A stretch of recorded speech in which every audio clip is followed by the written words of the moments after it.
Welcome to the Excruciating Minutiae Podcast, where we obsess about sports, pop culture, and politics, but mostly sports. Here are your hosts, Randy and Steven.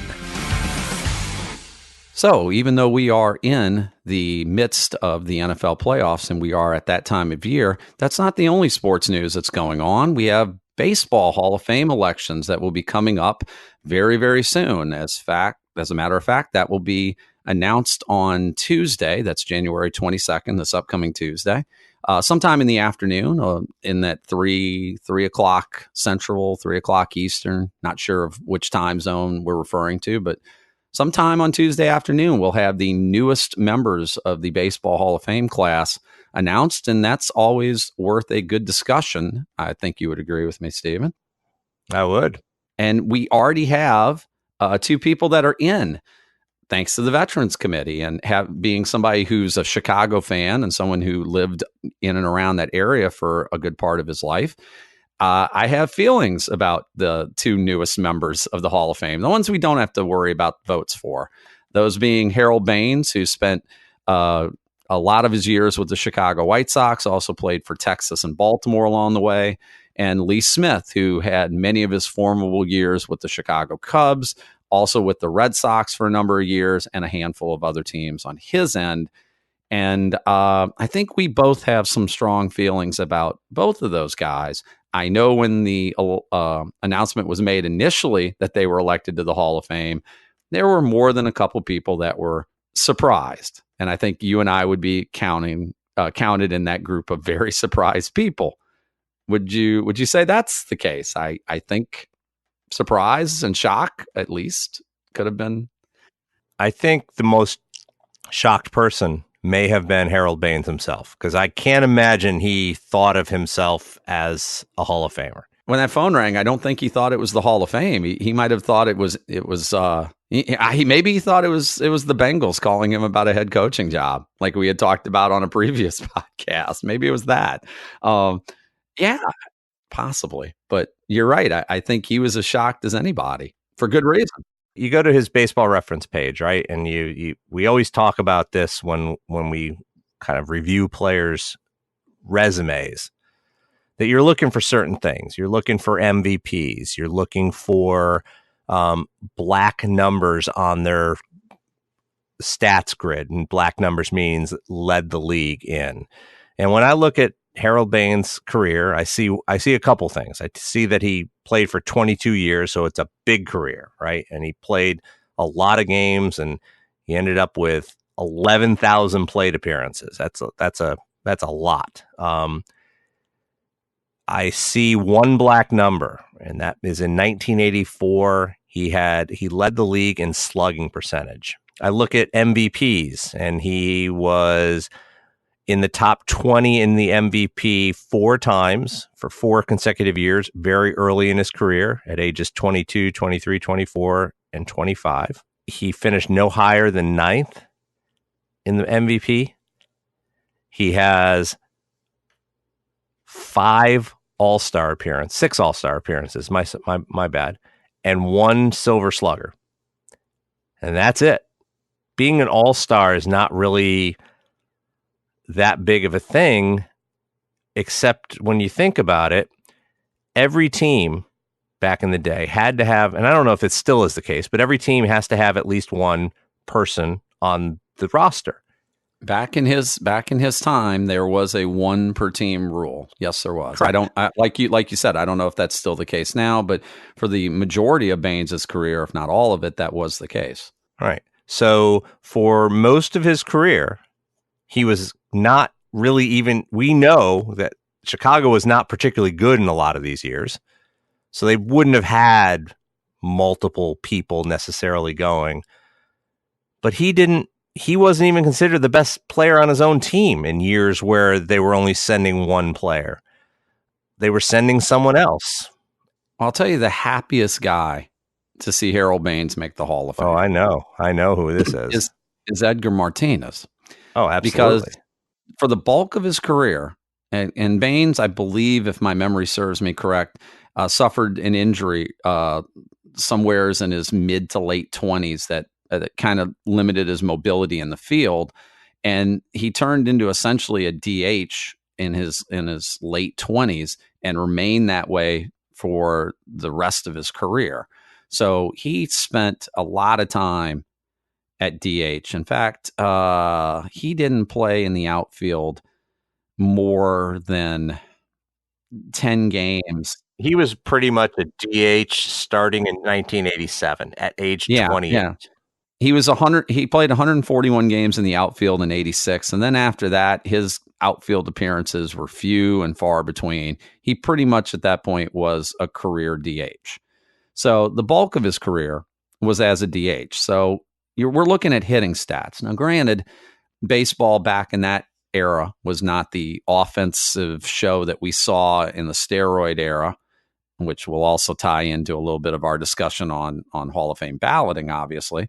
But baseball was a little bit different back then. But even that being said, the numbers that jump out at me with Baines is for all of the seasons he played, he never reached 200 hits in a season. He never reached 30 home runs in a season. His career high was 29, and that was in 1984. He drove in 100 runs or more, if I'm reading this correctly, 3 times in his career. He did not run the bases particularly well. He had 10 steals in one season early in his career. His first really or second full season in 82, that wasn't an injury season or where he actually played 161 games that year. But other than that, he never ran. He didn't really hit 300 all that often. He did end up a lifetime 289 hitter. He was very consistent. And he was a good, I mean, I was a White Sox fan. I still am. I watched a lot of White Sox games growing up. I watched a lot of Harold Baines in his prime. And I can say that Harold Baines was a really good player, but he was not exceptional. He was never the guy that you looked at and said, that guy's going to carry this team. That guy, he's going to put us on his back and bring us to victory. He was a perfect complementary type of player. We have a good offense. We need another really good hitter to slot in somewheres. Harold Baines is that guy, but he was never, there were times, like you said, he only made so many all-star teams. I remember some of those White Sox teams that they were actually good in 83. They won the West. They won 100 games, if I remember correctly, but he wasn't even the best player on those teams. And I'm not really sure on a lot of these teams he was ever the best player or even in consideration for it. He never scored 100 runs. His lifetime OPS is 820, which is not terrible, but it doesn't jump out at you as exceptional. He did not finish with 3,000 hits despite playing all those years. He ended up with almost 2,900, 2,866. He didn't end up with 400 home runs. He ended up at 384. So he wasn't a huge power hitter. Like I said, he didn't have a lot of high RBI totals.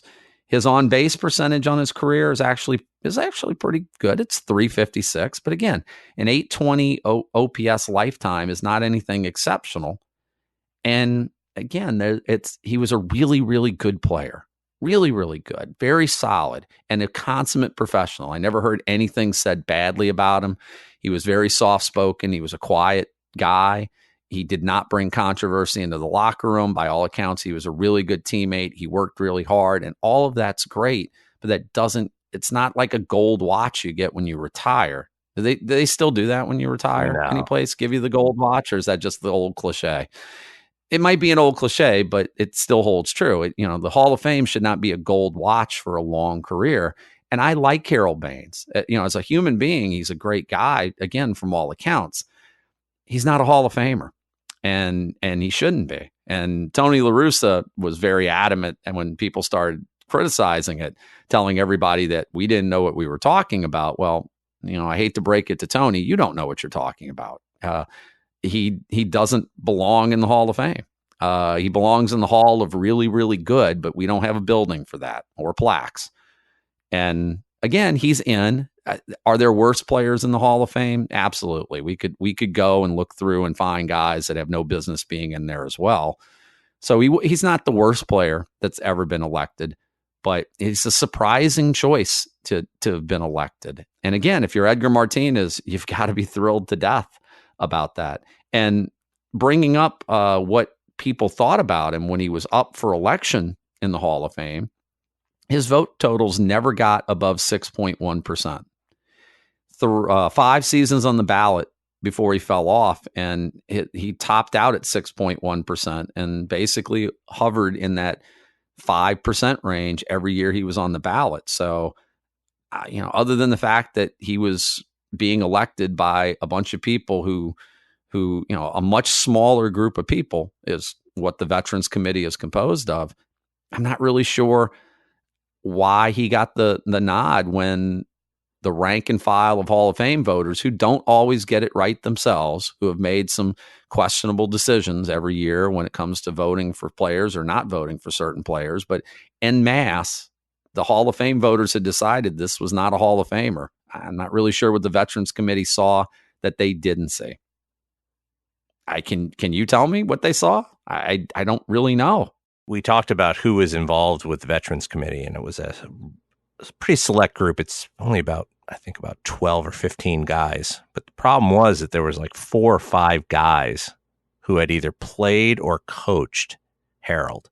So it was almost like, the good old boys network. You made a good point when we were talking a couple weeks ago prior to starting the podcast. We were talking about sometimes you organize a committee and then when their work is done, you disband it, right? And you talked about how they did that when they were trying to evaluate Negro League players. And absolutely, they went back and looked and got convened for a few years and went through all the stuff. This was after the Negro Leagues had stopped, so it was kind of a fixed period of time. I believe it was late 60s, 1970s that this took place, if my memory is correct on that. So they went, figured out who they thought should be in the Hall of Fame, got them elected, and then they were done and they disbanded. And I'm beginning to think that maybe the Veterans Committee kind of has to do the same. That we don't need them to convene every year. They should be getting together every 5-10 years and saying, okay, we have all these people that we have to look at, and let's pick a couple. That's it. That's all they should be doing. And they shouldn't feel the need that they have to find somebody. The one final thing I'll say about this is I found it very ironic as I was looking at his baseball reference page, and it showed that he had 2 awards. And he was named, and his awards were that he was named best DH in the league 2 years, 87 and 88. Okay. That award is now called the Edgar Martinez Award. That's what the award is called. Well, so he won so it's listed that he won the Edgar Martinez Award, which obviously wasn't the Edgar Martinez Award when he won it.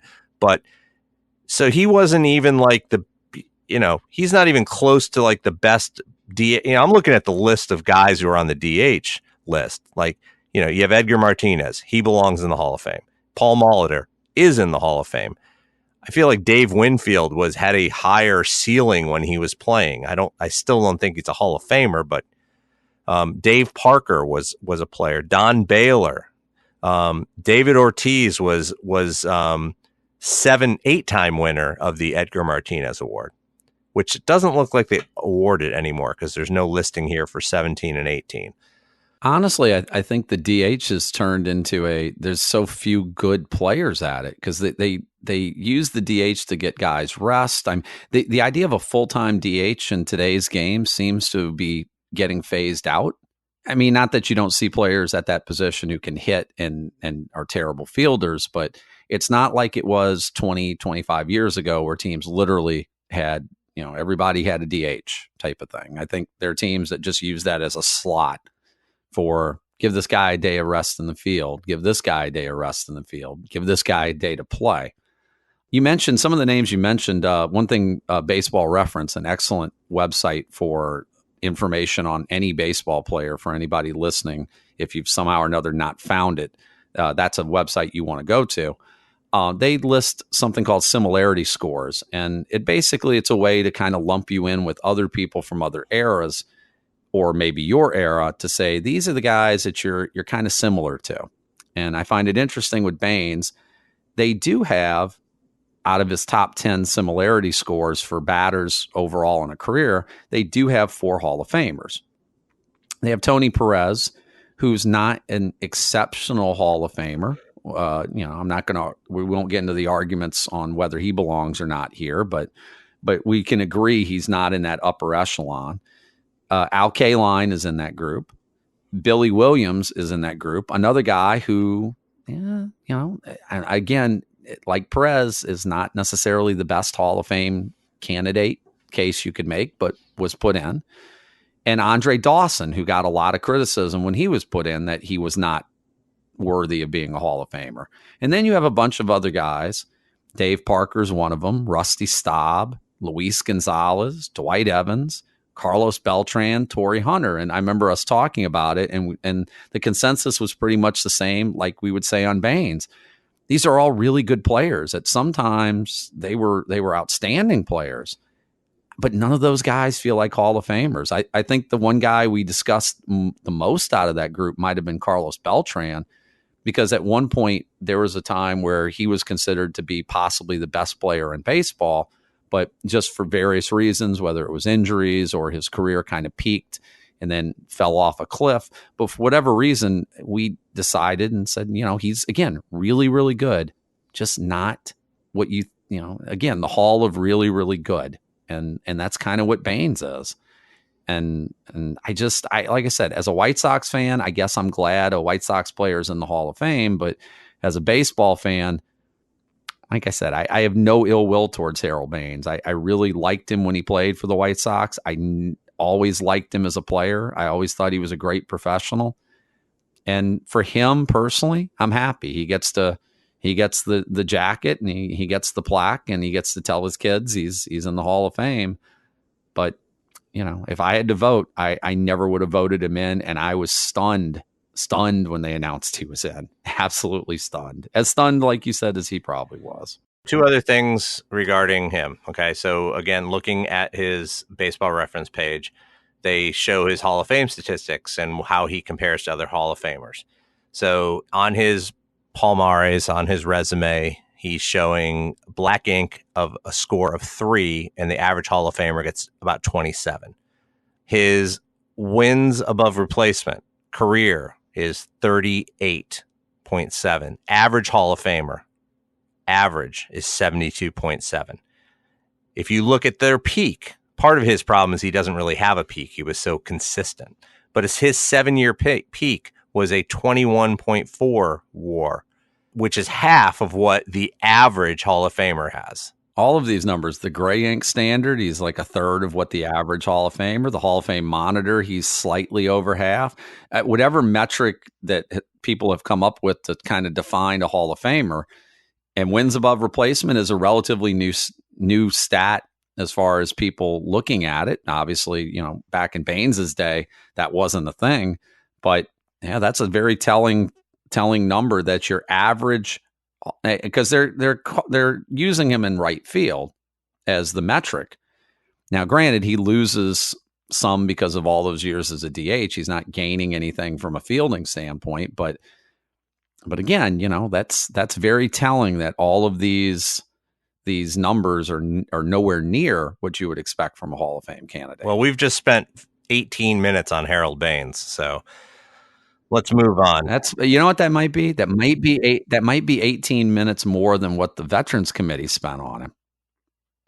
Or did they spend the right 18 minutes talking about him? Because I can't believe they talked about any of that. The other veteran guy I think we had less of an issue with was Lee Smith. Lee Smith, there haven't been very many relievers elected to the Hall of Fame. Lee Smith in his career, very dominant with the Cubs, very dominant at various points with the Red Sox and the Cardinals. Again, I'm not really sure I would have put him in the Hall of Fame, but I can't say that I'm objecting to him to the level I would for Baines. He led the league he was in saves 4 times. He's third in career numbers for total saves. At the time he retired, he was 1. He was number 1 though. Yeah. So, again, you look at guys he's comped with. Trevor Hoffman is one of them. Raleigh Fingers is another one. That's another Hall of Famer. Now they have guys that aren't Hall of Famers. Bruce in that Suter's group in as there well. too, and he's in the Hall of Fame. There's not a lot of Hall of Fame relievers. 6. There's 6 of them. Yeah, including him. Is he one of the top 6 relievers of all time? I'm not sure, but if you look at his overall numbers, he had an ERA slightly above 3 on his career. He pitched mostly in a pitching era, though he was around when the offense started to balloon up towards the end of his career. He piled up a lot of saves. Again, I relievers, it's kind of hard to judge them in the bigger scheme as far as how they relate to position players or even other pitchers. I will say, if you look at what people thought about him, he stayed on the ballot his full period. He was not bumped off, and I believe that was a full 15 years on the ballot. His lowest vote total was 29.9%. That was in 2014, towards the end of his time on the ballot. His highest vote total was actually 50.6%, and that was in 2012, just 2 years earlier than that. He was consistently polling in that 30 or 40% range, got as high as that 50% mark. So on any given year, 3 to 4 out of every 10 people voting for the Hall of Fame thought he was worthy of election to the Hall of Fame. Seeing him get elected is a lot different than seeing Baines get elected, simply because was that an oversight? Maybe that's just a sign that maybe the general consensus towards relief pitchers, the attitude towards what relief pitchers are, is changing because of their importance in the game, or the more trend towards starters going less into games and more of an importance of relievers in games, perhaps. I'm not really sure, but this makes more sense that the Veterans Committee elected him. And again, just another one of those. I don't think the Hall of Fame is necessarily tainted by having him in it. I don't think it would have been a huge oversight if he'd never made it in. I'm happy for him, but his case for a candidacy much, much better than Baines's was, I believe. So I don't know how you feel about that, but there are currently 6 relief pitchers in the Hall of Fame. So it's Dennis Eckersley, Goose Gossage, Hoyt Wilhelm, Lee Smith being one, Bruce Suter and Trevor Hoffman, and Raleigh Fingers. And it looks like we'll probably have another, so there'll be 8. Okay. So the relief pitcher that have the highest wins above replacement, you have Eckersley, Rivera, Wilhelm, Gossage, 1, 2, 3, 4. They'll all be in the Hall of Fame, right? Eckersley is a weird case because he actually had a decent career as a starting pitcher. So he's kind of, being the hybrid that he was, he's kind of a strange one with that. The problem with Eckersley is he has almost 200 wins in addition to almost 400 saves. That's amazing, right? That to me is a Hall of Famer. I mean, there's no question about it. I absolutely had no problem with Eckersley being elected. That he certainly felt like a Hall of Fame pitcher to me. Correct. So, and Hoyt Wilhelm comes from a different era when the save was different, right? Because he must have been a starter at one point in his career too, because he has 143 wins and 228 saves, but a much lower ERA than a lot of other of these relievers. Lee Smith is 11th overall in WAR. Now, some of these guys that are above him are guys that never really felt like Hall of Fame. Like, did Greg Swindell or Tom Gordon ever feel like a Hall of Famer to you? Not at all. Exactly. Not at all.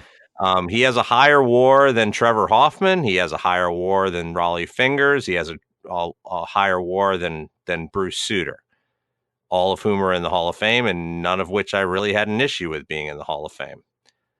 So I don't have as much of a and like you said, he does have a lot of black on his resume. He has when he retired, he was number 1 overall in saves, just shy of 500. He did feel like the dominant closer for a stretch there, maybe 4 or 5 year stretch in his career. He was very, very good.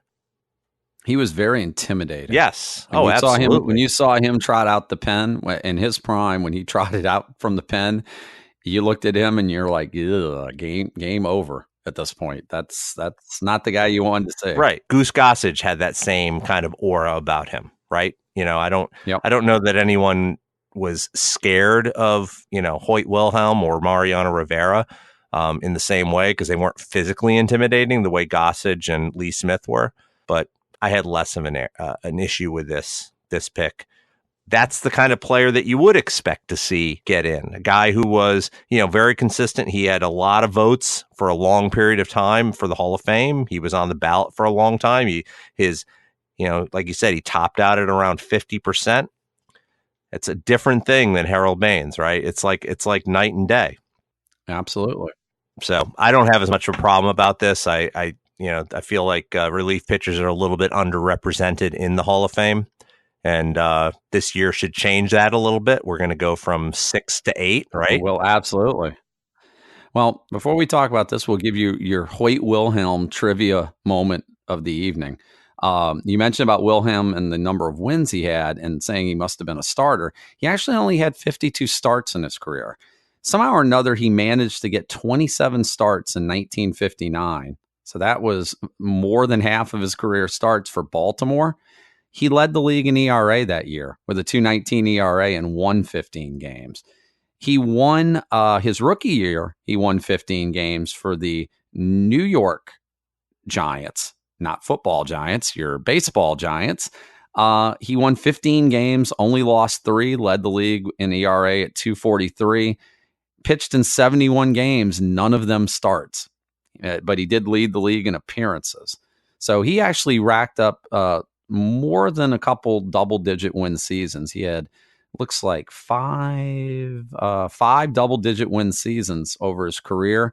But out of those 5, only one of them did he have that many starts as he did in 59. 1960, he had 11 starts and 30 relief appearances, won 11 games. But that was partially, I think, a product of his era where pitchers just pitched more innings. I mean, he threw that year for the Giants, where I said he pitched 71 games in relief. He was also second in the Rookie of the Year voting. He was 4th in the MVP voting. Think about that. In an era where relievers were not really appreciated, he threw 159 and a third innings in those 71 relief appearances.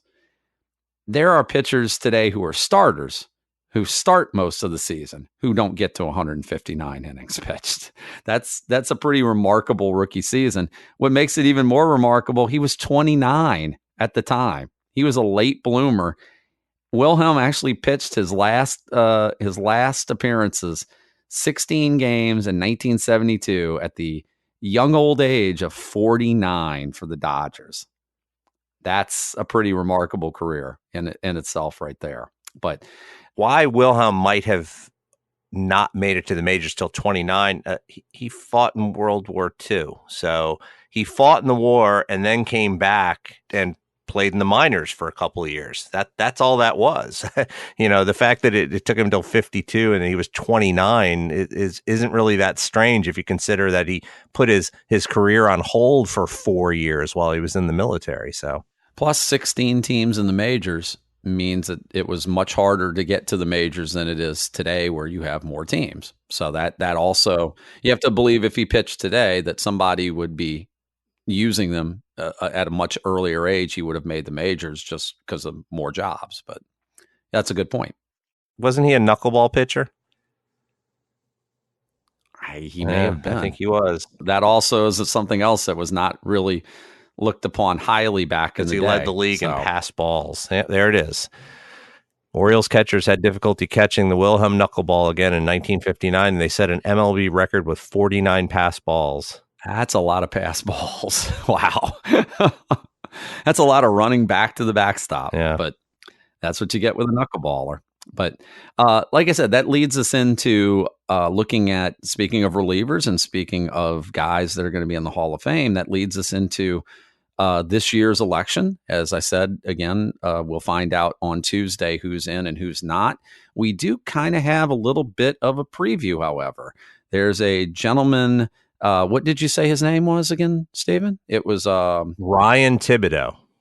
Ryan Thibodeau, and he's from the South, right? With a name like Thibodeau. Because we have a lot of Thibodeaus down here in the southern area, right? According to his Twitter page, he is located in the southern city of Oakland, California. Is that like South Oakland? I think it's called the East Bay, isn't it? I guess. I would not have guessed a man with the name of Thibodeau. Well, he could be originally from down here. But I will say what he does do, and you just brought that to my attention, is he's been tracking the public ballots for the Hall of Fame now for a number of years. He puts out a spreadsheet so you can actually track and see who's made their ballots public, who they're voting for, even a few anonymous ballots. So at this point, we're looking, and this has been updated as of today, 185 ballots that we can pretty much cross off and say we know who's voting for who off of these ballots and what their percentages look like. And that will give us a decent idea who may or may not be elected on this year's ballot.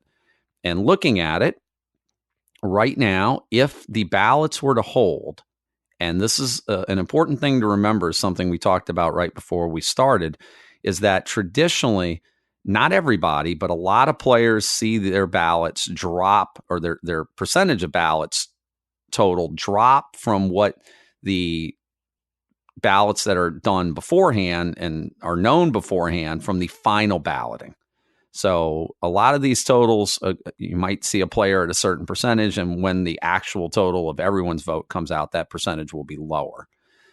So with that being said, with that caveat in mind, if these ballots were to hold, your Hall of Fame class for 2019 would be Mariano Rivera, who currently on the ballots that are showing is showing up at 100%. Not really shocking. We would also be seeing Mike Messina getting in. And Messina, who's been on the ballot, this would be his 6th year. And it has been slowly creeping up, and is a guy who I have come around to thinking he belongs. I didn't initially, but he absolutely had seen a growth in his ballot totals over the last couple of years. He was at, I believe, 60% and change last year. Perhaps it was. I mean, he 63 and a half. So he was close, and was trending up. So that's not really a surprise. Also making it, according to these totals, would be Edgar Martinez, who would be over 90%. And this is his last year on the ballot. So it's do or die. Though again, with Harold Baines getting in, I'd be hard justified to say that.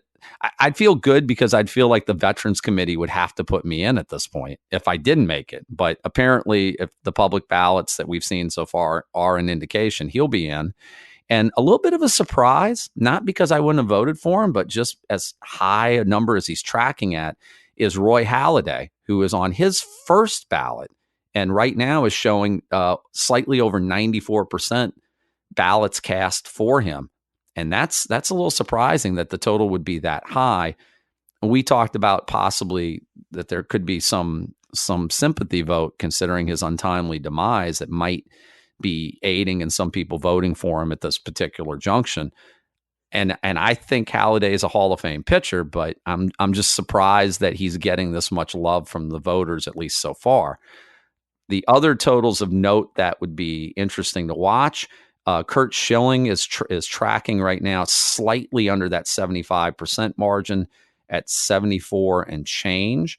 And this would be, what year is Schilling on the ballot here? This would be Schilling's 7th year. So he's starting to run out of time. Larry Walker, who's been on the ballot for a number of years, is in the 60%, in the mid to high 60% range.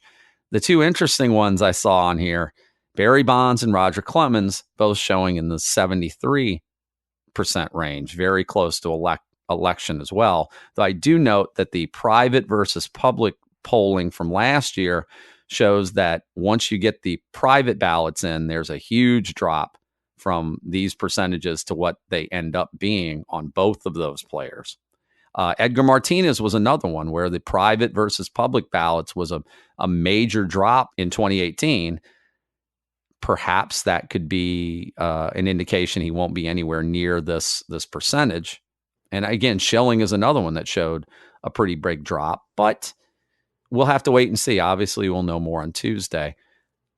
So your thoughts on early balloting, your thoughts on who you would be voting for if you had a Hall of Fame vote, and who you would not be voting for.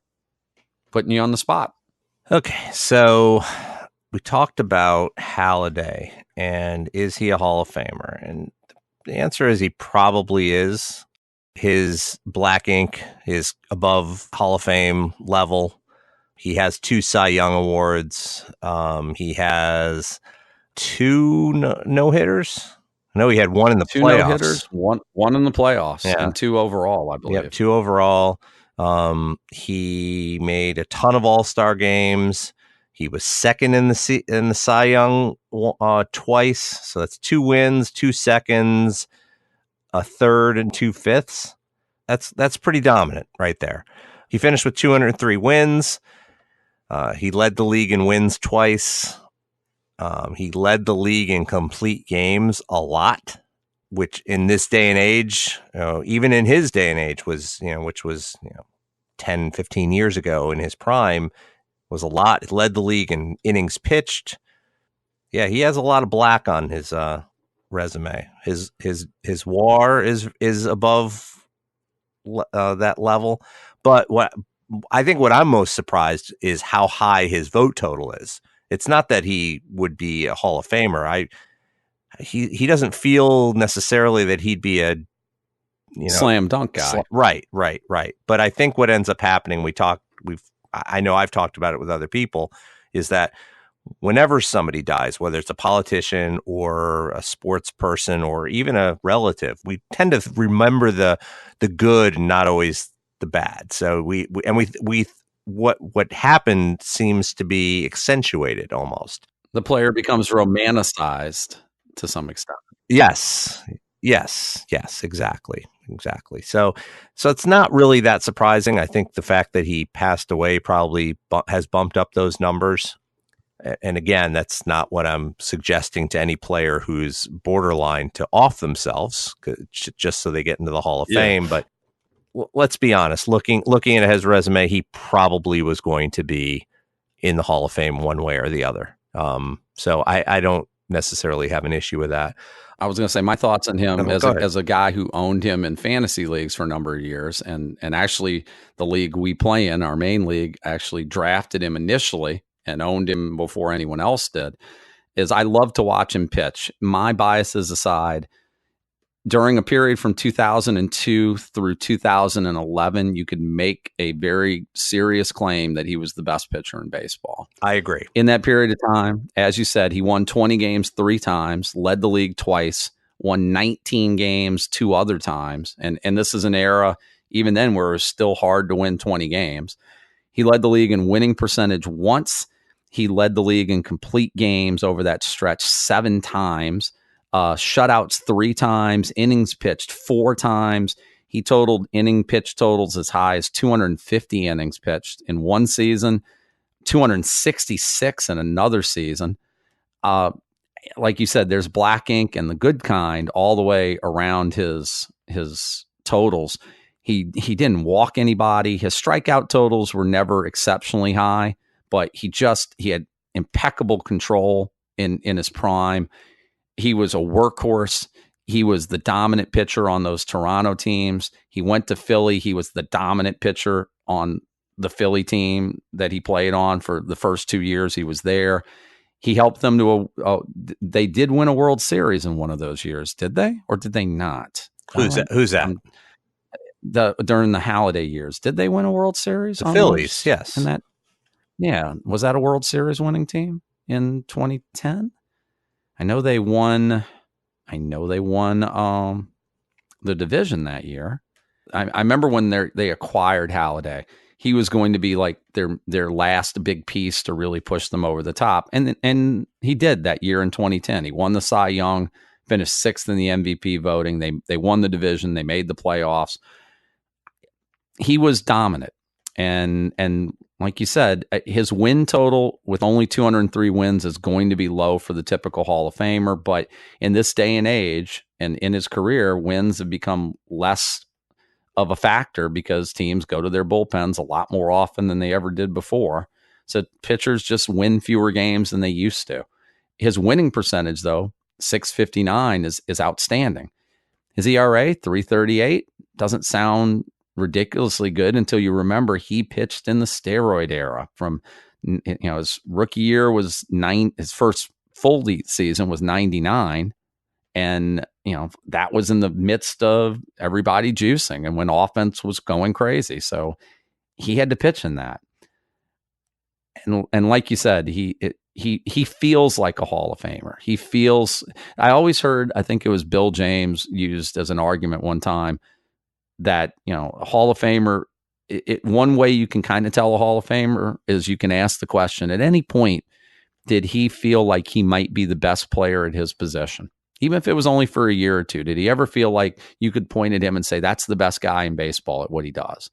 And there was a period for many years where you could point at Roy Halladay, and if you asked the question, is that the best pitcher in baseball? Your answer easily could have been yes. That, to me, like I said, he feels like, I'm not sure he would have been a slam dunk Hall of Famer. His comp scores bring guys who are in the Hall of Fame or might be in the Hall of Fame and guys who aren't. His career also was cut short. If you remember, it came to a quick end due to injuries. He went from being an all-star in 2011 and winning 19 games with a 2.35 ERA to being out of baseball 3 years later. His last season at 2013, he was only 36.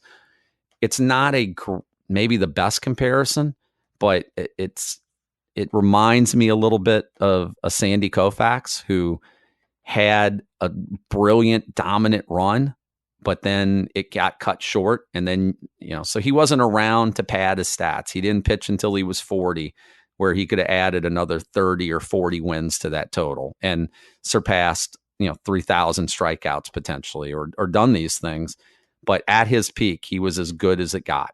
And you did not want to have to face him. If you were a team and you saw Halladay on the mound across from you, you knew you were going to be in for a hard time if you were a batter. So I would have voted for him, and I'm taking it that you would have voted for him as well. I would have. Just to clarify, however, he did not win a World Series. The Philly won the World Series in 2008. He did not. Okay. 2010, they did not. They got to the playoffs, but San Francisco won in 2010. Okay. All right. So he was not a final piece. He was a piece to bring them back to the World Series. Yes. It's funny how memory tricks you sometimes, because it really feels like they brought him in, but it sort of tricks you because, like I said, so I kind of remember it correctly. They did bring him in, but they brought him in to bring him back to the series, but he didn't do that. But not for a lack of performance that 2010 season. He had a phenomenal year that year. There are guys on this list that we really don't need to say much about, because I think our conversation on the Hall of Fame are the guys that are the borderline or the questionable guys, like Mariano Rivera. If he gets 100% of the vote, which we both know he won't, because someone will say, I'm not voting for him out of principle because it's the first ballot. We know that's going to happen. But he's clearly, we both would easily cast ballots for him. That's your best reliever in the history of the game. Would you agree with that assessment? I think that's not even a question. That's not even a debate. The one thing that hurts Mariano Rivera, and again, it's not anything that would keep him out of the Hall of Fame, but he just didn't lead the league in categories that much. He only led the league in saves 3 times. Which is surprisingly low. Right. But, he played his whole career with one team. He won 5 World Series titles, if I'm not mistaken. He was there for all the first 4, and then he was there in 2009 that they won. So he has 5 World Series titles. He had 50 saves twice. He had more than 40 saves another half dozen times. He has 652 saves, which is an all-time record. A 2.21 lifetime ERA. Right, and ERA plus of 2.05, which is the highest in history. And the other thing that's interesting is he was dominant just as dominant late in his career as he was early in his career. It's not like it's not like his effectiveness went away. I mean, he did have that 1 year of injury. I think he blew out his knee late in his career, but then he came back for that last season. I was in 2012 with his knee. It was during warm-ups in Kansas City, I believe. Yeah. And he got injured. And that was supposed to be his last year. And he basically said, I don't want to go out like this. And he came back in 2013 and posted a 2.11 ERA and saved 44 games, won 6. And you get the feeling he could have continued to pitch. Yes. I mean, that doesn't look to me like a man who had lost it. And I remember watching Rivera in the last years of his career, the last couple, and thinking he wasn't quite the ridiculously dominant Rivera. Like there were times where you were like, we can get to him. He wasn't like Rivera in 2005, where he posted a 1.38 ERA. That's insane. He threw 78 in a third innings. He gave up 12 runs all season, 50 hits all season. I mean, he was just... And finished second in the Cy Young. Yeah. I mean, he was dominant at those periods. Do you know who he lost the Cy Young to that year? In 2005. I do not. Who did he lose it to? Big, fat Bartolo Colon. Well, I forgot Bartolo Colon had a Cy Young on him. I thought he ate it, to be honest with you. That would account for some of the girth, right?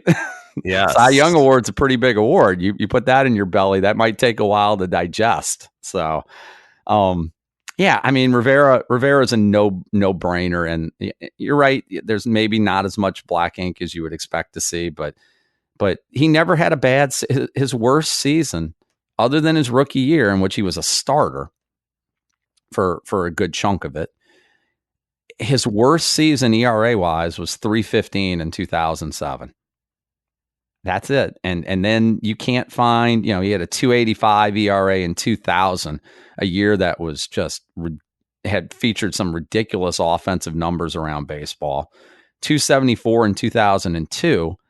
And if I'm looking correctly, he didn't have a ERA higher than 2.34 in any other season other than the 3 I just mentioned, and his rookie year, obviously. So, and he had that, we were talking about Lee Smith with that intimidating factor. Rivera had a different one. A guy like Lee Smith or Goose Gossage or, some of those guys would come out and you would look at them and you might be intimidated and be saying, oh, I don't even want to get in the batter's box against this guy.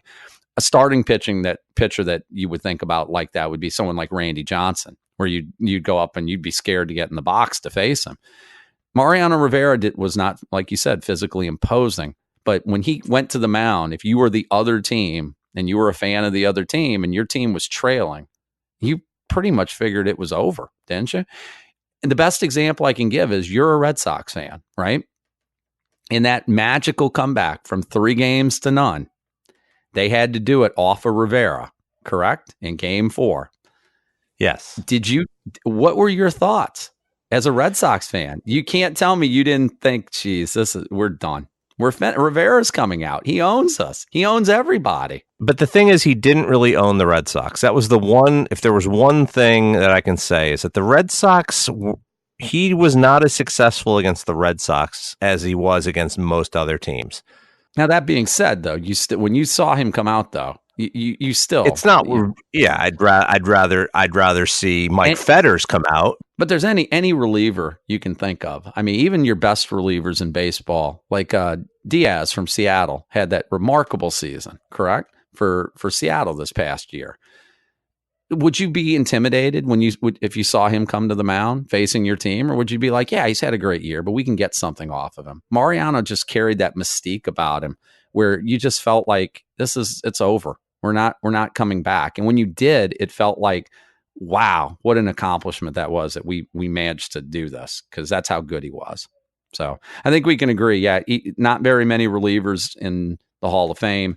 He's arguably the best of all time, and he's going to get in. And it'll be interesting to see the people who don't vote for him, what their actual rationale will be on that. To move to other guys, Edgar Martinez, we mentioned, and last year in the ballot, Edgar as the career DH what would you do? Would you vote for him? Yes, I would. He was, for a stretch during the late 80s and through the 90s, was basically the best right-handed hitter not on drugs in the majors. He led the league in batting twice. He's a career 312 batting average, which was really hurt by his last couple of years that he hung on. You know, he went a stretch where he went like, I think it was like 10 or 11 straight years. Well, he had one bad year in there. I take that back. But he has 2 batting titles. He led it in OBP, on base percentage, twice. He led in OPS once, doubles twice. He led RBIs, led the league in RBIs once. He led the league in runs once. You know, and for a guy who really wasn't fleet of foot, he has 5 seasons in which he scored 100 runs or more. He was a very solid hitter. He finished with 2,200 hits, which you feel like feels a little low, but only 309 home runs. But at the position, I feel like he was, you know, while he was playing, he was the best DH in the league in baseball. He is far superior to Harold Baines, which is probably why we're now like if you look at what he had last year, he had a vote total of about 70%. So he was trending upwards to begin with.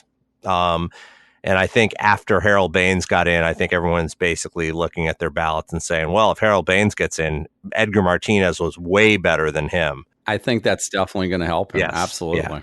And so he's already sitting at like, for known ballots of, 45% of all the ballots are known. He's sitting at about 91%.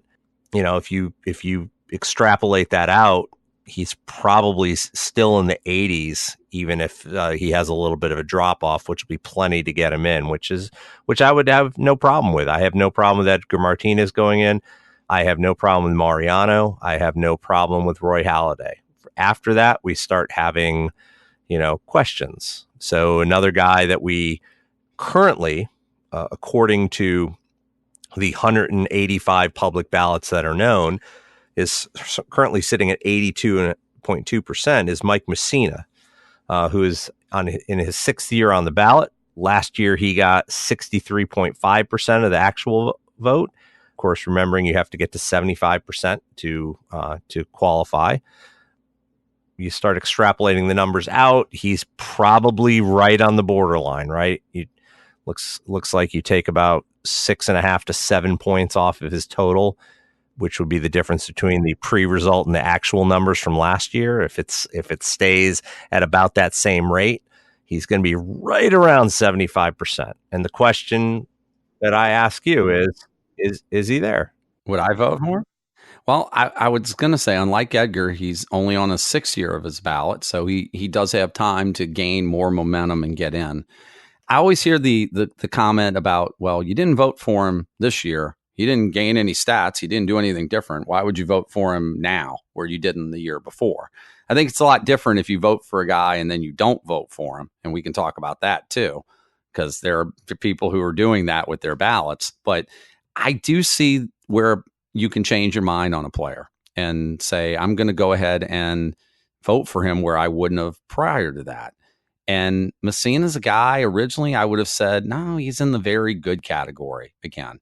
And then I just took a deeper look at his career. He won 270 games. And again, in an era where winning games is difficult. And sabermetric guys now will tell you that wins don't mean anything. And I've always maintained wins can be very fluky. But still, winning 270 games is a heck of an accomplishment. His winning percentage, 638 lifetime, is also very good. He won 20 games only once. The irony is it was in the last year of his career with the Yankees in 2008. How many pitchers finish in the top 10 in Cy Young voting, in the top 20 in MVP voting, win 20 games, post a 3.37 ERA, and then call it quits? It's got to be very few. He led the league once in wins with 19, but he won 19 games twice. He won 18 games 3 other times. All it would have taken was maybe a one less blown save here or there. and he might have had 4 or 5 20-win seasons, and then it's a different story.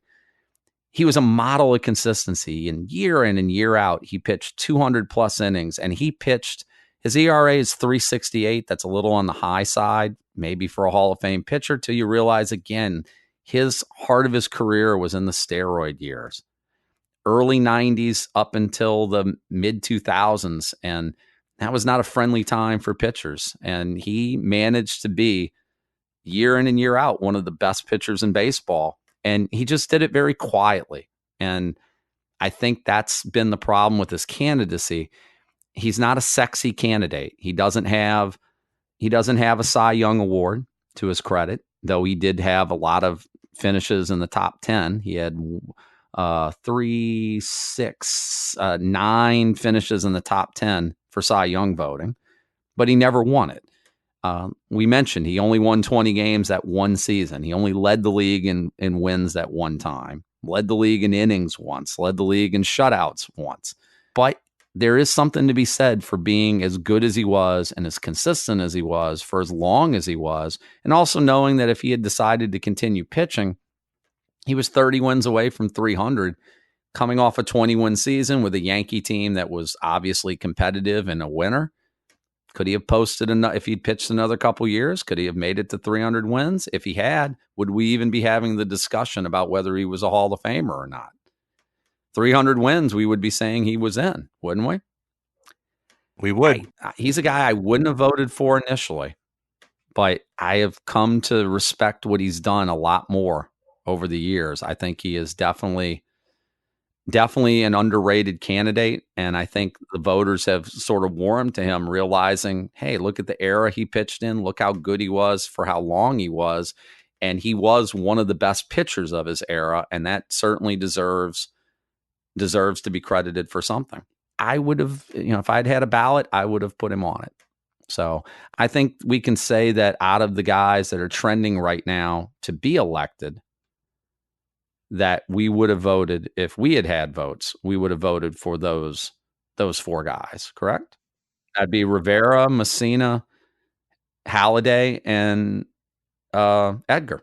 We would have voted for all 4 of those. I'm still on the fence on Messina. I don't know if I would. One of the things, as I'm continuing to look, because he's kind of a guy that is, well, first off, you talked about there's a lot of debate about, how is a guy not a Hall of Famer, but 5 years later he is. His stats haven't changed.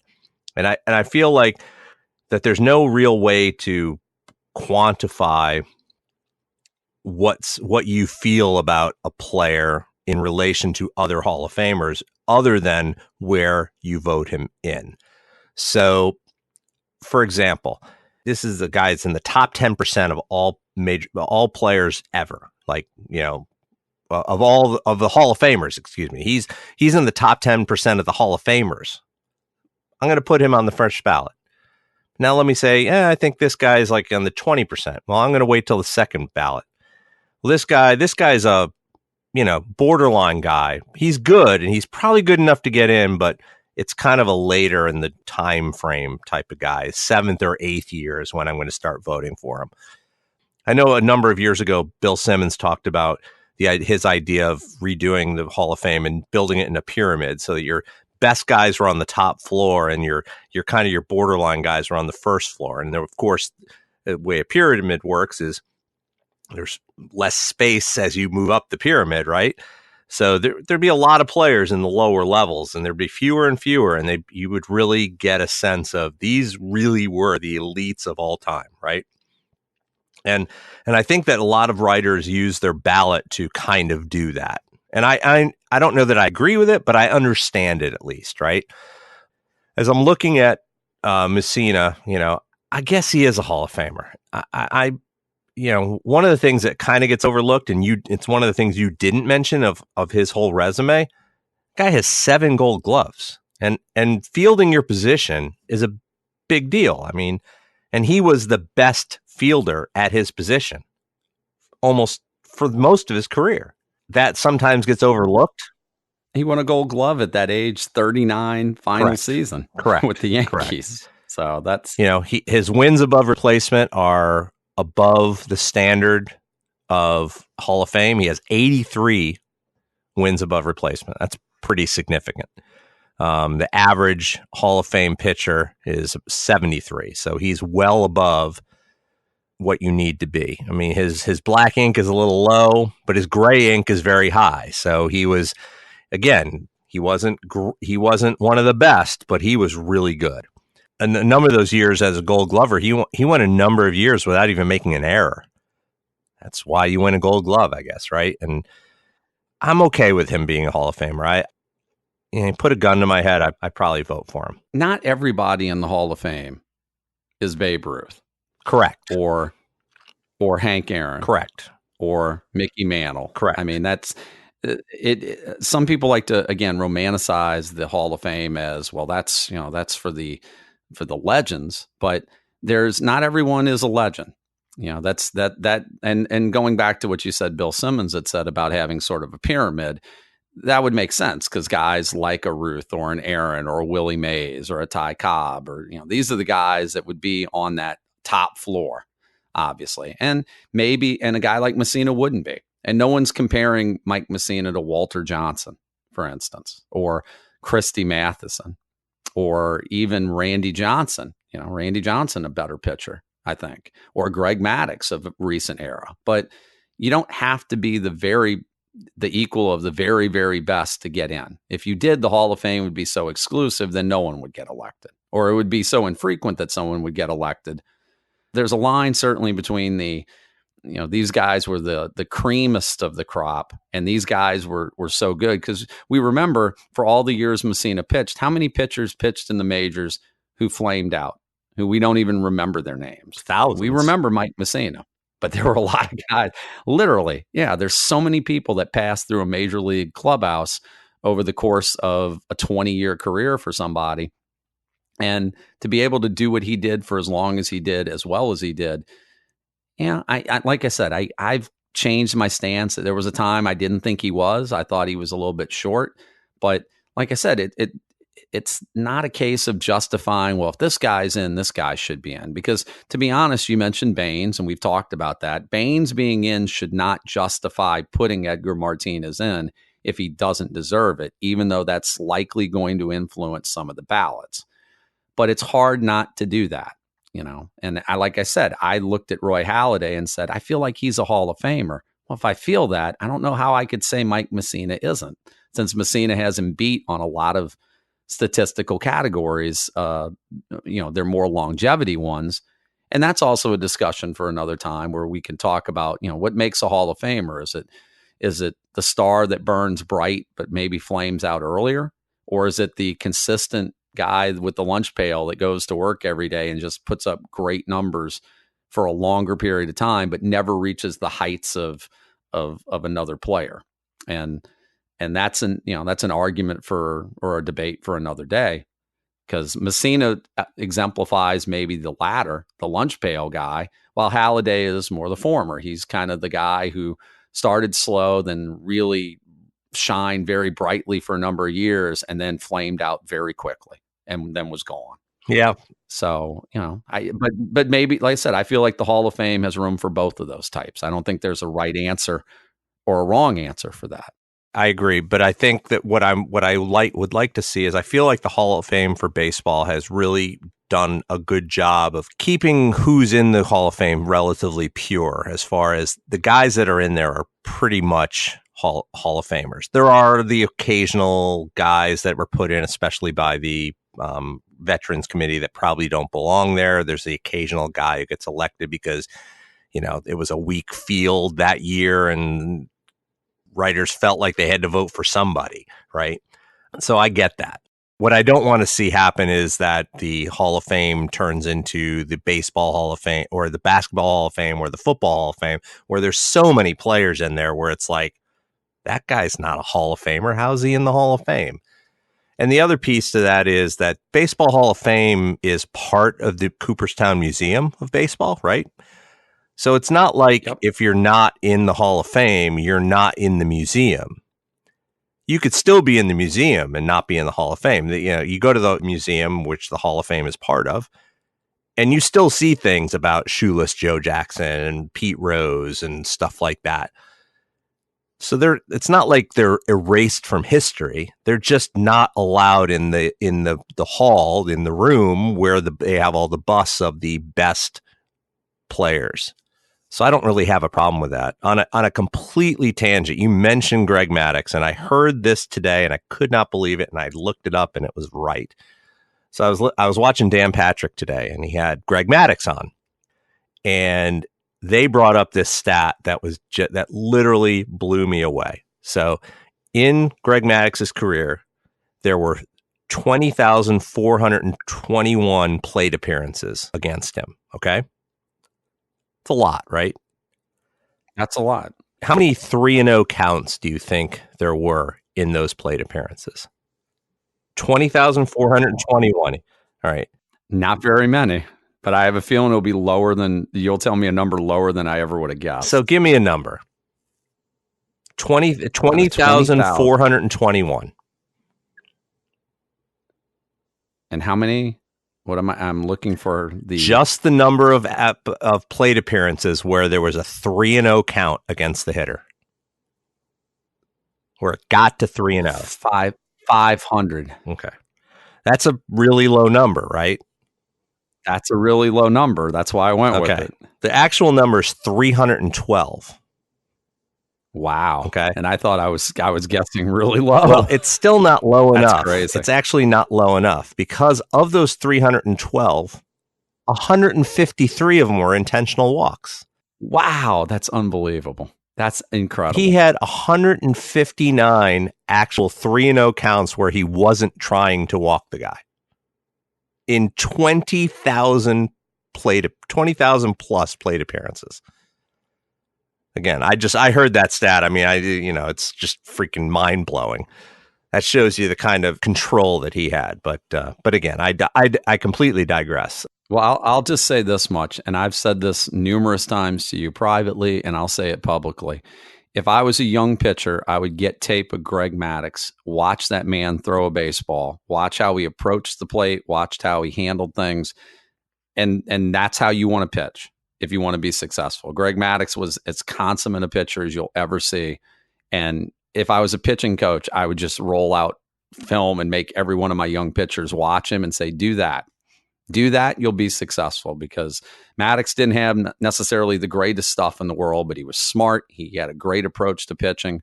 He didn't dicker around the plate. He threw strikes. He went after hitters. Best pitcher, arguably, of my generation. And still somehow or another underrated, I think, in the big scheme of things. But you talk about Hall of Famers, that guy, first ballot, no doubt Hall of Famer, and yet some people still managed to not vote for him because he didn't get 100% either. Those voters couldn't have watched baseball during the Greg Maddux era. That's all I can say. So I will say this, we can probably wrap it up here because we've talked about guys who are looking like they're trending, but I think next time will be an even more interesting talk. We can talk about players who aren't showing that they're going to get in right now, some of whom I think we might say we would vote for, others that we wouldn't, and more than one controversial name amongst that group. But I think that'll be for our next conversation. That one may get a little bit more heated because I have some very definitive thoughts on some of these players. And if some of these trends continue, what that may mean for the Hall of Fame and for baseball. And that, I think that's a interesting discussion that we will have. I know what you're going to get heated about. I'm going to get heated about some of these guys who, how are they getting any votes? I always laugh about the guys who show up on the ballot just because they're eligible. And it's like, oh, that guy's not going to get any votes. And it's like, all of a sudden you look and he's got 1 or 2 votes. And I always say to you every year, that guy's ballot should be pulled from him. He should never be allowed to vote ever again. There are 3 people currently through 185 public ballots that have voted for Michael Young for the Hall of Fame. Really solid player, not a Hall of Famer. But I think that's something that will be something we can discuss next time, and we can sort of go after the players who are close, who are on the borderline, who are not showing up. Which one of those we'd vote for? Those we wouldn't touch with a 10-foot pole. Those we'd like to probably beat up with a 10-foot pole and just things in general, some irregularities or some strange things we're seeing on these preliminary ballots. But that'll be for our next podcast. So, Steve, you want to take us out then? I will. We'll be back some point next week, probably to break down the rest of the NFL playoffs. We'll also continue this conversation on the Hall of Fame, and we'll also be talking a little bit about how Major League Baseball free agency is going. Plus, we'll be talking about a few other things here or there. Maybe a movie discussion coming up soon. With that, we'll see you next time. Good night, everybody, and thank you. Thank you for listening to the Excruciating Minutiae Podcast. Check us out at excruciatingpodcast.com.